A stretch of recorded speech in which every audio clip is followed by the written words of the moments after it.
नमस्कार दोस्तों, बहुत बहुत स्वागत करते हैं आज के फिर से एक नई घटना में। दोस्तों, आज की घटना काफ़ी हैरान कर देने वाली और काफ़ी झकझोर देने वाली है। अब कल्पना भी नहीं कर सकते कि आज के दुनिया में भला लोग इतने स्वार्थी हो गए हैं कि वो किसी भी हद गिरने को तैयार है। दोस्तों, आज की जो घटना है, ये घटना उत्तर प्रदेश का एक ज़िला लगता है संत कबीरदास नगर। उसी संत कबीरदास नगर का रहने वाला एक शख्स जिसकी उम्र लगभग 55 से 60 वर्ष का महेश मिश्रा। महेश मिश्रा ने कभी सपनों में भी नहीं सोचा था कि मेरे घर में मेरे बहू मेरे बेटे के साथ इतना बड़ा हादसा कर सकता है। दोस्तों, महेश मिश्रा को क्या पता कि मेरे बेटे के अंदर जो भी कमियां हैं उसका इतनी बड़ी सज़ा मिलेगी। दरअसल दोस्तों, महेश मिश्रा काम के सिलसिले में वो किसानी हुआ करता है। उसके पास बीघों के बीघों ज़मीन हुआ करता है। वो अपने घर में किसी भी चीज़ में कमी होने नहीं देता था और इस तरह से दिन समय सब कुछ गुजरता रहता है। आने वाले समय में महेश मिश्रा को ऊपर ऐसा दुःख का पहाड़ टूटने वाला था कि महेश मिश्रा ने कभी कल्पना भी नहीं किया था। दरअसल दोस्तों, महेश मिश्रा के घर में उसकी पत्नी मंजू देवी की किसी लंबी बीमारी के कारण उनकी मौत हो जाती है। मौत हो जाने के बाद महेश मिश्रा के घर में दुःख का पहाड़ टूट पड़ता है। उसके घर में एक नई खुशियाँ, एक नई उम्मीद के साथ वो जी रहे थे, उनके घर एक तरह से दुःख में बदल जाता है।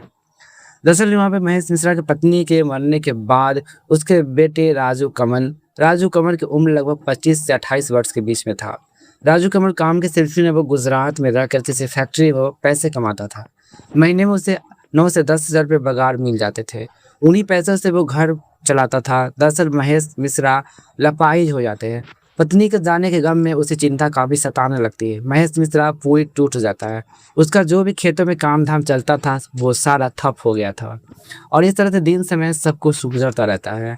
घर की जिम्मेवारियाँ और भी ज़्यादा सता रही थी राजकमल को।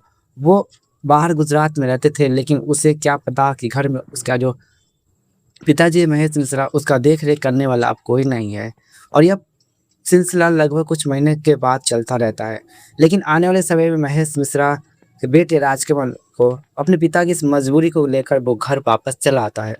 ट्रेन के रास्ते से वो वापस घर पर चला आता है। आने के बाद अपने पिता की इस तबीयत को देखते हुए वो पूरी तरह से टूट जाता है और इस तरह से घर में देख रेख करने के लिए महेश मिश्रा के बेटे राजकमल को अपने पिता की इस मजबूरियों को देखते हुए उसके पिता एक दिन महेश मिश्रा अपने बेटे को बुलाते हैं।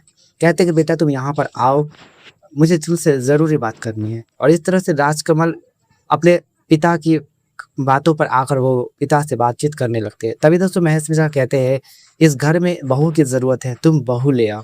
और इस तरह से राजकमल अपने पिता की इस बात को लेकर वो चिढ़ आ जाता था, क्योंकि राजकमल शादी को लेकर नफरत करता था। और इस तरह से आने वाले दिन समय सब कुछ गुजरता रहता है। राजकमल अपने पिता की इस बातों को लेकर वो टूट चुका था और इस तरह से समय गुजरता रहता है। राजकमल अपने पिता की इस बातों को सुनकर महेश मिश्रा कहते हैं, बेटे, अगर तुम शादी नहीं करोगे तुम अपने पिता का भी मुंह नहीं देख सकते, जिस तरह से तुम्हारी माँ चली गई है। राजकमल कहते हैं, पिताजी, हम तो शादी कर लेंगे, लेकिन आप दादा बनने लायक नहीं रहेंगे। और इस तरह से राजकमल की बातों को उलझा कर महेश मिश्रा कहते हैं कि मुझे कोई भी ज़रूरत नहीं है, बस तुम एक बार घर पर बहू ले आओ। जैसे ही दोस्तों महेश मिश्रा के बेटे राजकमल पिता की बातों पर आकर वो ज़बरदस्ती मजबूरन उसे शादी करना पड़ता है और इस तरह से वो जैसे ही शादी करके एक पिंकी नाम के पास की गाँव की लड़की से वो शादी कर घर पर ले आता है। लाने के बाद दोस्तों शादी का जब पहली मुहूर्त रहता है, लड़के का और उस राजकमल का पहली रात रहता है और रात की रस्म में न जाने राजकमल ने कभी सपनों में नहीं सोचा था कि उस रात मेरी क़यामत की रात होगी। उसके बाद दोस्तों ऐसी घटना घटता है राजकमल के, महेश मिश्रा ने कभी कल्पना भी नहीं किया था। दोस्तों, आप भी सुनेंगे तो आप भी बड़ी हैरानी होगी, जिसे सुनने के बाद आपको पैरों तले ज़मीन खिसक जाएंगे। आज की कहानी को पूरी विस्तार से आगे बात करते हैं। वीडियो को लास्ट तक आप लोग ज़रूर बने रहें। चैनल पर पहली बार आए तो चैनल को सब्सक्राइब करके कमेंट बॉक्स में ये भी बताएं कि वीडियो आप दुनिया भर के किस कोने से देख रहे हैं। दरअसल यहाँ पर जैसे ही लगभग रात का 11 बज रहा होता है, राजकुमार अपने पत्नी पिंकी के साथ कमरे में बातचीत कर रहे थे, बैठे हुए थे। वो लम्हे वो पल वो बिता रहे थे। लेकिन आने वाले कुछ घंटों बाद उस कमरे से ऐसी चीख आने वाली थी कि महेश मिश्रा के पैरों तले ज़मीन खिसक जाती है। लगभग 12-1 रात बज रहा होता है। जैसे ही कमरे से ज़ोर-ज़ोर से चीखने की राजकमल की आवाज़ें आती है, तो राजकमल अपने पिता हिम्मत जुटाकर अपने बेटे के दरवाजे की ओर जाने की कोशिश करते हैं, लेकिन दरवाजे अंदर से बंद रहते हैं। वो पिता दरवाज़ा कितना भी खटखटाता लेकिन दरवाज़ा खुलने को तैयार नहीं था और इस तरह से राजकमल को बचाने के लिए वो पिता सारी रात वो गिड़गिड़ाता रहा, लेकिन अंदर से दरवाजे नहीं खुलती है। जब सुबह का नज़ारा होता है तो काफ़ी दर्दनाक और रहस्यमय नज़ारा होता है। और इस तरह से दोस्तों जैसे ही सुबह का नज़ारा होता है, यहाँ पर महेश मिश्रा अपने पास के लोगों को वहाँ पर जुटाते हैं। जुटाने के बाद जैसे ही अंदर की दरवाज़ा तोड़ा जाता है रूम की, अंदर की जैसे ही लोग प्रवेश करते हैं, प्रवेश करने के बाद कुछ लोग अंदर देखते हैं, यहाँ पर राजकमल की बॉडी पड़ी हुई थी। राजकमल की बॉडी इस हालात में पड़ी हुई थी कि महेश मिश्रा का कुछ समझ नहीं आ रहा था कि हुआ सो क्या हुआ। खैर इस बात का ये भी काफ़ी चिंतक वाली बात थी कि उस कमरे में उसकी बहू पिंकी भी वहाँ से लापता थी और इस तरह से महेश मिश्रा अपने बहू को ना देखकर वो काफ़ी शक जताने लगते हैं कि ये बहू की ही हरकत होगी। और इस तरह से महेश मिश्रा इस चीज़ को पता करने के लिए वो पिंकी के मायके फ़ोन कॉल करते हैं। फ़ोन कॉल करते हैं तो वहाँ पर भी पिंकी नहीं होती है। क्योंकि दोस्तों यहाँ पे पिंकी जिस लड़के यानी कि महेश मिश्रा के बेटे से शादी किया था, उनका भी मजबूरी था। पिंकी दरअसल दूसरे लड़के से उसका अफेयर था और इस तरह से पिंकी अपने पति से दूर जाने के लिए उन्होंने ऐसा कदम उठाई थी। लेकिन यहाँ पर इस बात का ये भी दुःख था कि राजकमल वो पल, वो लम्हे, वो ज़रूरतमंद चीज़ को वो पूरा नहीं करते थे, जिससे यहाँ पर पिंकी काफ़ी टूट चुकी थी। और इस तरह से सब कुछ समय बीतता रहता है।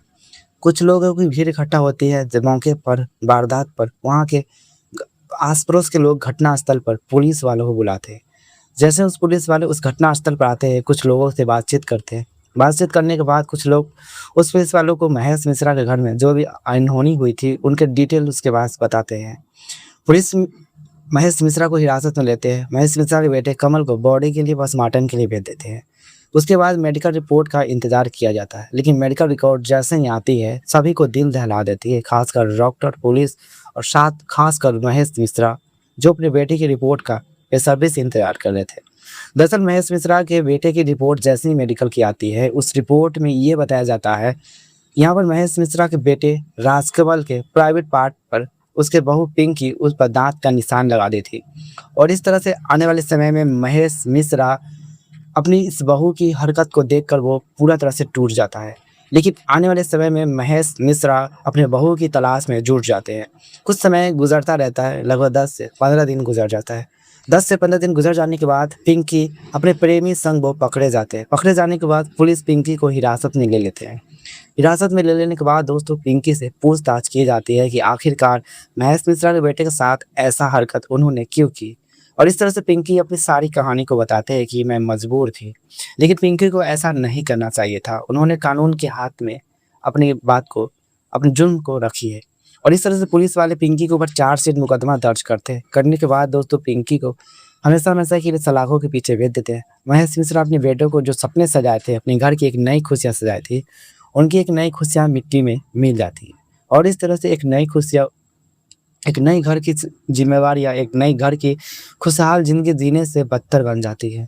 दोस्तों यहाँ पर पिंकी को ऐसा करना चाहिए था या नहीं, कमेंट बॉक्स में हमें ज़रूर बताएँ। और साथ में यहाँ पर पिंकी को क्या सज़ा मिलनी चाहिए, कमेंट बॉक्स में हमें ज़रूर बताएँ। क्या यहाँ पर महेश मिश्रा को अपने बेटे को मजबूरन ज़बरदस्ती शादी करना चाहिए था या नहीं, कमेंट बॉक्स में हमें ज़रूर बताएँ। तो चलिए मिलते हैं आने वाली अगली कहानी में। और आज की कहानी से किसी को दिल दुखाना, ठेस पहुँचाना मेरा कोई उम्मीद नहीं था। बस आप सबको जागरूक करना था कि आखिरकार आज की दुनिया में लोग कितना स्वार्थी हो गए हैं। अपनी ज़रूरत के लिए किसी को भी परवाह किए बिना कोई भी रास्ता चुन लेते हैं, बस अपनी ज़रूरत के लिए।